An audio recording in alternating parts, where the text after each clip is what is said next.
सन्माननीय आमदार अर्जुनराव खोतकर यांनी सर्व संबंधित अधिकाऱ्यांची आढावा बैठक घेतली। म्हणजे जिल्हाधिकाऱ्यापासून राष्ट्रपतीपर्यंत आपण प्रत्येकाला सर्व संबंधिताला निवेदन पाठवलं, त्याच्या पोहोचही आली। कसं चाललंय बघा, आत्मदानाचा इशारा दिल्यानंतर इतकं गांभीर्यानं घ्यावं लागतं। निवेदन दिल्याच्या 3 आठवड्यानंतर आलं, दुसरे काही तुमचे बरळले आवाज मुख्यमंत्र्यांपर्यंत पोहोचतो, परंतु बाधित शेतकऱ्यांचा गेल्या 2 महिन्यापासून आर्त टाहो तुमच्यापर्यंत पोहोचत नाहीत। आदमी टूट जाता एक घर बनाने में, आप तरस नहीं खाते बस्तियां जलाने में। जरी तुम्ही सत्तेत आहात, तुमचं काही कोणी वाकडं करू शकत नसेल, पण येणारा काळ जो तुमचा कार्यकाळ झाला त्याला विसरणार नाही।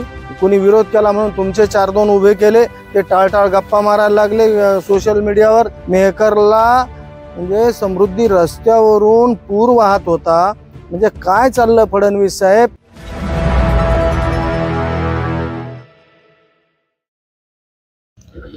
समृद्धी बाधित शेतकऱ्यांच्या आंदोलनाला आज 58 दिवस पूर्ण झालेत।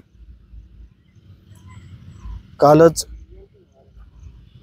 सन्माननीय आमदार अर्जुनराव खोतकर यांनी सर्व संबंधित अधिकाऱ्यांची आढावा बैठक घेतली। त्यावेळी विविध विषयांवर चर्चा होऊन काही निर्णयापर्यंत येण्याचं अधिकाऱ्यांनी ठरवलं। परंतु आता आज आणि उद्या प्रशासकीय सुट्टी आहे। परवापासून राज्य विधिमंडळाचं अधिवेशन सुरू होणार आहे।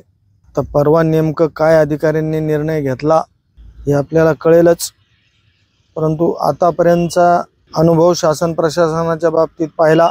मला या निमित्तानं एक सांगायचं की आपण 1 महिन्यापूर्वी 27 मे रोजी सामूहिक मोर्चा काढून सामूहिक आंदोलनाचा इशारा दिला होता। म्हणजे जिल्हाधिकाऱ्यापासून राष्ट्रपतीपर्यंत आपण प्रत्येकाला सर्व संबंधिताला निवेदन पाठवलं, त्याच्या पोहोचही आली।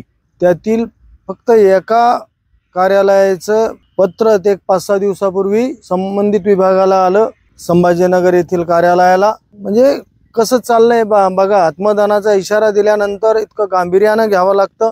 एखादा माणसाचं तर ठीक आहे, परंतु 200-400 लोक सामूहिक आत्मदानाचा इशारा देतात, त्यावेळेस नेमकं काय त्यांचं मागण्यांचं गांभीर्य आहे, त्या सुटतात की नाही सुटतात, कुठल्या विभागाशी संबंधित आहे त्या विभागाला बोलून, आणि समजा प्रश्न सुटण्यासारखा असेल तर आश्वासन देऊन, नसेल तर एक प्रतिबंधात्मक कारवाई म्हणा, त्यांना समजून सांगणं, समुपदेशन करणं, त्यांना परावृत्त करणं अशी प्रक्रिया असते। तर ते पत्र 8 दिवसापूर्वी म्हणजे निवेदन दिल्याच्या 3 आठवड्यानंतर आलं।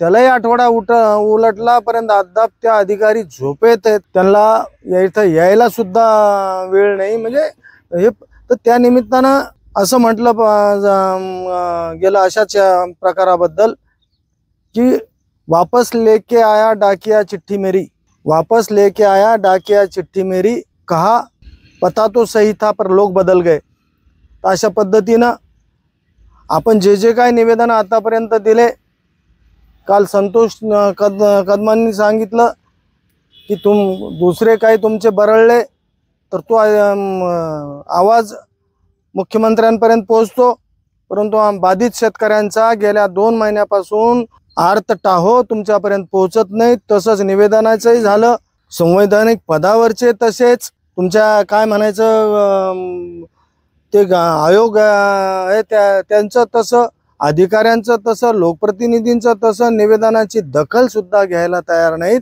या निमित्तानं असंही बोललं पाहिजे की ये आदमी टूट जाता एक घर बनाने में, आदमी टूट जाता एक घर बनाने में, आप तरस नहीं खाते बस्तियां जलाने में। तुम्ही विकासाच्या नावाखाली ज्या सुपीक जमिनी महाराष्ट्रात कमी होत चालल्या, उत्पादनाचं प्रमाण कमी होत चाललंय, शेती कसणारे कमी होत चालले, आणि अशा परिस्थितीत तुम्ही गाळपेऱ्याच्या सुपीक जमिनी जर रस्त्याखाली दाबणार असाल आणि तेही शेतकऱ्यांच्या विरोध झुगारून करणार असाल, तर फडणवीस साहेब, जरी तुम्ही सत्तेत आहात, तुमचं काही कोणी वाकडं करू शकत नसेल, पण येणारा काळ जो तुमचा कार्यकाळ झाला त्याला विसरणार नाही, तुम्हाला भविष्यात माफ करणार नाही। या निमित्तानं मला एकच सांगायचं आहे की जो काही प्रश्न असेल इथला शक्तिपीठवाल्यांचा उगा राजकारण आणू नका. कोणी विरोध केला म्हणून तुमचे 4-2 उभे केले, ते टाळटाळ गप्पा मारायला लागले सोशल मीडियावर की आमचा विरोध नाही. अरे तुझा नसेल विरोध, पण ज्या शेतकऱ्याचा विरोध आहे प्रत्येकाचा विरोध हा दर्ज केला पाहिजे, त्याची दखल घेतली पाहिजे. कारण की आम्ही लोकशाहीत आहोत. प्रत्येकाला जसं तुम्हाला बोलायचं, तुम्हाला निर्णय घ्यायचं स्वातंत्र्य आहे, आम्हालाही आमच्या जमिनी हक्काबाबत निर्णय घेण्याचं स्वातंत्र्य आहे. त्यामुळं हे प्रकल्प राबवताना हा सगळा विचार झाला पाहिजे. काल परवाच आपण बघितलं सगळीकडे मुसळधार पाऊस झाला, तरी तो एवढ्या प्रमाणावर नव्हता. मेहकरला म्हणजे समृद्धी रस्त्यावरून पूर वाहत होता. म्हणजे काय चाललं फडणवीस साहेब? कुठल्या समृद्धीची गोष्ट करता तुम्ही? समृद्धीच्या नावाखाली भ्रष्टाचार झाला आणि शेतकऱ्यांची बर्बादी झाली.